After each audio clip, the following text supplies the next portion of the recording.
Assalamualaikum warahmatullahi taala wabarakatuh. A'udzubillahi minasyaitonirrajim. Bismillahirrahmanirrahim. Asyhadu an la ilaha illallah wa asyhadu anna Muhammadan abduhu wa rasuluh. La haula wa la quwwata illa billahil aliyyil azim. Rabbi israh li sadri wa yassir li amri wahlul 'uqdatam min lisani yafqahu qawli, amma ba'd. Segala puji bagi Allah, salawat dan salam atas makhluknya yang termulia, yaitu Nabi Muhammad, Rasul dan hambanya, serta atas keluarga dan sahabat-sahabatnya beliau. Ketahuilah, wahai manusia yang ingin mendapatkan curahan ilmu, yang betul-betul berharap dan sangat haus kepadanya, bahwa jika engkau menuntut ilmu guna bersaing, berbangga, untuk mengalahkan teman sejawat, meraih simpati orang, dan mengharap dunia, maka sesungguhnya engkau sedang berusaha menghancurkan agamamu, membinasakan dirimu, dan menjual akhirat dengan dunia. Dengan demikian, engkau mengalami kegagalan. Perdaganganmu merugi, dan gurumu telah membantumu dalam berbuat maksiat serta menjadi sekutumu dalam kerugian tersebut. Gurumu itu seperti orang yang menjual pedang bagi perompak jalanan. Sebagaimana Rasul SAW bersabda, siapa yang membantu terwujudnya perbuatan maksiat walaupun hanya dengan sepenggal kata, ia sudah menjadi sekutu baginya dalam perbuatan hal tersebut. A'udzubillah. Jika niat dan maksudmu dalam menuntut ilmu untuk mendapatkan hidayah bukan sekedar mengetahui riwayat, maka bergembiralah. Sesungguhnya para malaikat membentangkan sayapnya untukmu saat engkau berjalan, dan ikan-ikan paus di laut memintakan ampunan bagimu manakala engkau berusaha. Tapi engkau harus tahu sebelumnya bahwa hidayah merupakan buah dari ilmu pengetahuan. Hidayah memiliki permulaan dan akhir, serta aspek lahir dan batin. Untuk mencapai titik akhir tersebut, permulaannya harus tersusun rapi. Begitu pula untuk menyingkap aspek batinnya, harus diketahui terlebih dahulu aspek lahirnya. Oleh karena itu, di sini akan ditujukan padamu permulaan dari sebuah hidayah, agar engkau bisa mencoba dirimu dan menguji hatimu. Apabila engkau mendapat hatimu condong pada hidayah tersebut, lalu dirimu berusaha untuk menggapainya, maka setelah itu engkau bisa melihat perjalanan akhir darinya yang melaju dalam lautan ilmu.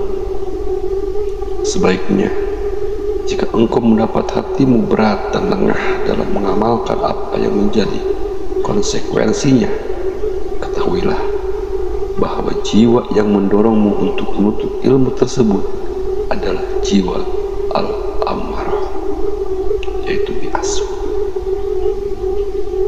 yang memerintahkan pada keburukan. Jiwa tersebut bangkit karena taat kepada setan terkutuk untuk dijerat dengan tali tipuannya. Ia terus memberikan tipu dayanya kepadamu sampai engkau betul-betul binasa.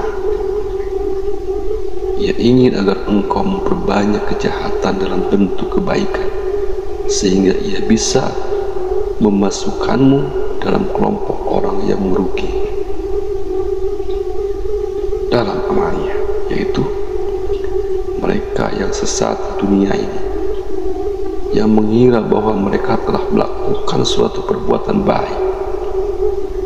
Saat itu setan menceritakan padamu tentang keutamaan ilmu, derajat para ulama, serta berbagai riwayat di sekitarnya. Namun setan tersebut membuatmu lalai dari sabda Nabi Sallallahu Alaihi Wasallam, yaitu siapa yang bertambah ilmu tapi tidak bertambah hidayah, ia hanya bertambah jauh dari Allah Subhanahu wa Ta'ala.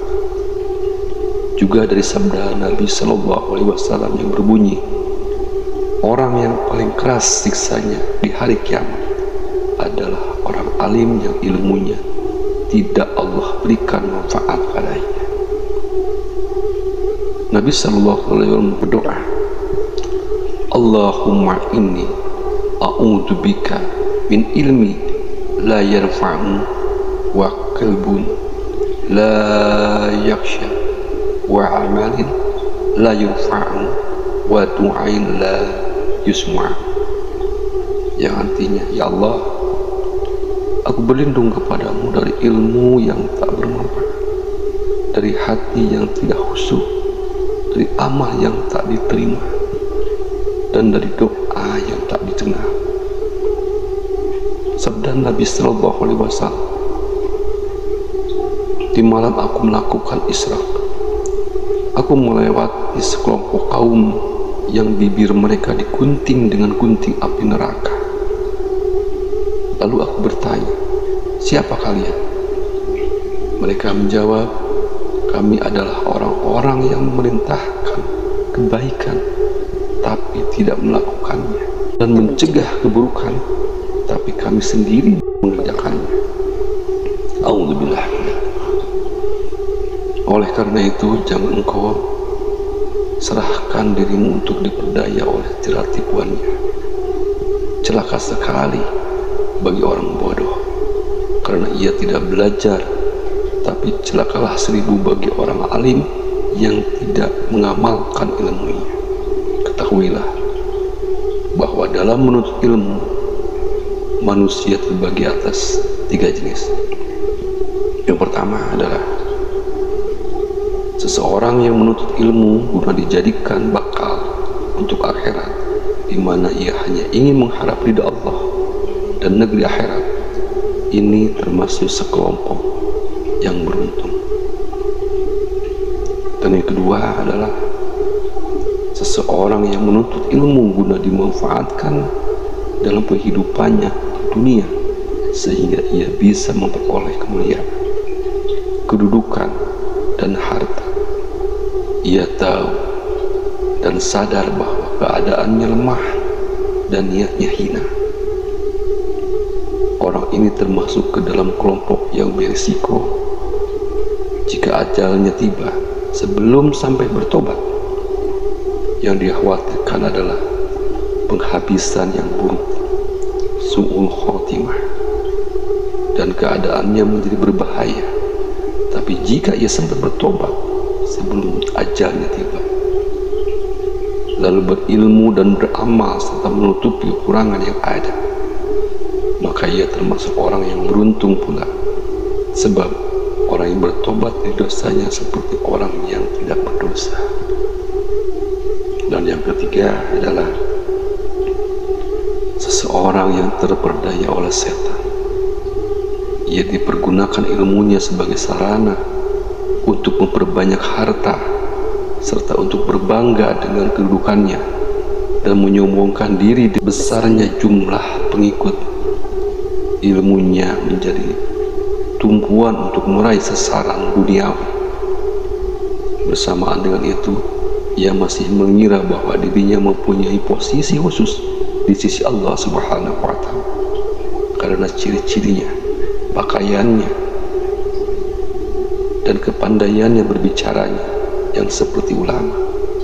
Padahal ia begitu tamak kepada dunia lahir dan batin. Orang dari kelompok ketiga di atas termasuk golongan yang binasa, dungu, dan tertipu. Ia tak bisa diharapkan bertobat karena ia tetap beranggapan dirinya termasuk orang baik.